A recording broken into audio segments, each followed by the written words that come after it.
Good morning, everybody, and welcome to episode number 5 of the You Can't Be Serious Legal Podcast.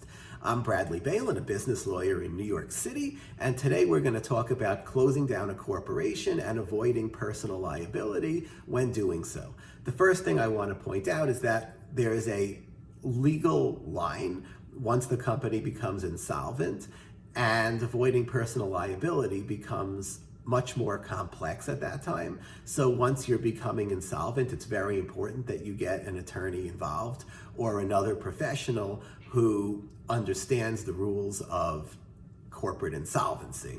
What are the most basic ways that you can be personally liable? The first way is when you just plain accepted personal liability. A lot of times this happens unknowingly, where you go to your favorite banker, you need a business line of credit, and they hand you a paper full of dense, tiny boilerplate, you sign it off, and you unknowingly have accepted personal liability for the business's debts. Another way you can be personally liable is for unpaid trust fund taxes. That means unpaid taxes that you are responsible to collect on behalf of the government. Payroll taxes and sales taxes are the typical taxes that officers, directors, and shareholders can become personally liable for. Now, the sneaky part about this is that you don't have to be the person who was responsible for paying the taxes. A lot of times there's multiple partners in the business, and the partner who handles sales has nothing to do with the finances of the business, yet that partner ends up becoming personally liable for the trust fund taxes because they have the money to pay it. And under the IRS's responsible person rule, or responsible party rule, they could have known about the tax situation. They had the authority to know if they wanted to know, and that authority is enough to make you liable. Another way that personal liability can occur is when you, unfortunately, mix your personal assets with the assets of the business. In other words, you pay your personal debts from the business's account, you take out more money than the business has available to give you, and then the business ends up not having enough money to pay its debts. Then you have to pay the debts with your personal account or by putting your personal money back in. Long and short of it is that the company's account begins to look a lot like your own account, and it's a lot less frequent when there's multiple people who own the corporation, as opposed to when there's only one person who owns the corporation. But regardless, being irresponsible with the corporate formalities like that can result in the business passing through its liabilities to the shareholders, officers, and directors of the corporation.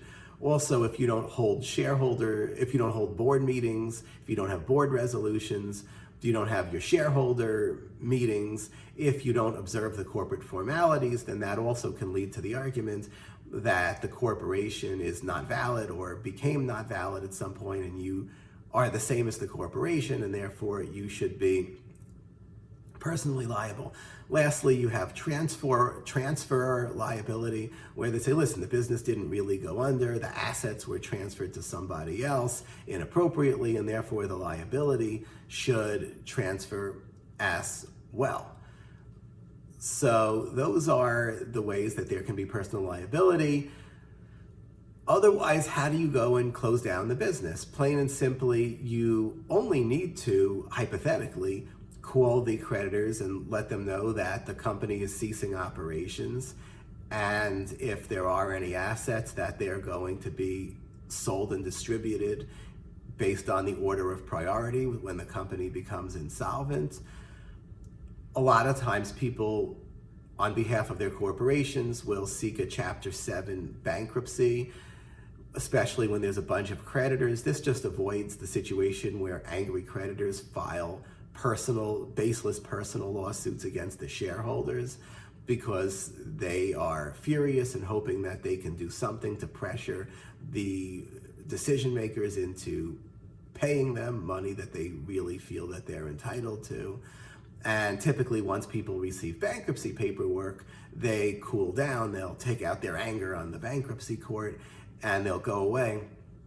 So it's a lot easier and more organized to file a Chapter 7 bankruptcy for the business, and it's not very expensive either. So if there's a bunch of creditors, a lot of officers and directors will choose to do a corporate Chapter 7. But before you do that, you just want to make sure that you haven't done anything which is going to give you exposure, because once the trustee takes over the business, if you've done something wrong as an officer or a director, you don't want to have personal liability problems or other problems with the government reclaiming payments that you've made to yourself or to other people. You do need to be careful, because if you violated the order of priorities once the company becomes insolvent again, then that money can be reclaimed against you personally. So again, once the company's becoming insolvent, you really should contact an attorney, either me or somebody else, because things become complicated at that point. With all of that being said, if you have questions, please feel free to give me a call at 646-326-9971, or email me at brad@balinlaw.com. That's BRAD at balinlaw.com, BAILYN law.com. If you have questions you'd like me to feature on this podcast, please just let me know, and I may be able to accommodate you. If there's a subscribe button, please click the subscribe button on whatever platform you're watching or listening to this on. And lastly, as a disclaimer, keep in mind, I don't know you, I don't know your situation. This is general information. So do not rely on a mere video that you see on YouTube. And if you do, I will not be liable for that. Thank you and have a wonderful day.